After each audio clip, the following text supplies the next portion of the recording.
How would you react if a single piece of paper shattered everything you thought you knew about your family? I used to think I had the most ordinary childhood. Saturday morning pancakes with mom, dad yelling at the TV during football season, summer road trips crammed into the backseat with snacks and a cooler that always leaked. If someone had told me that my whole life was built on a secret, I would have laughed it off. The truth started to unravel the day I went to apply for my passport. I was planning a trip abroad with my college friends and I needed my birth certificate. Easy, right?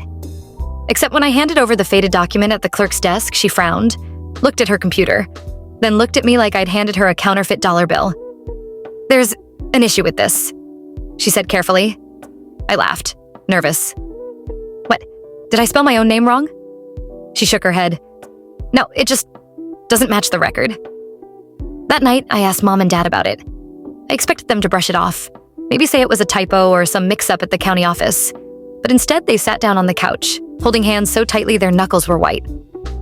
"Honey," mom began, her voice trembling, "there's something we've never told you." Dad cleared his throat, his eyes glossy. "We're not your biological parents." At first, the words didn't register. It felt like they were speaking another language. I laughed again, too loudly, too forced. "What? That doesn't make sense. You raised me. You are my parents, and they were." But the story came out in fragments. How I was born to a young woman who couldn't keep me. How mom and dad had stepped in through a private adoption. How they'd promised her I'd be loved and cared for every single day of my life. I thought I'd feel betrayed. And in a way, I did. My mind spun with questions. Who was she? Did she ever think about me? Why didn't they tell me sooner? But then I looked at them. Mom's tear-streaked face, Dad's hand trembling on my shoulder. And I realized something I couldn't deny. They hadn't lied to hurt me. They'd kept the secret out of fear. Fear that I might feel less theirs. Fear that I might walk away. "I don't know what to say," I whispered.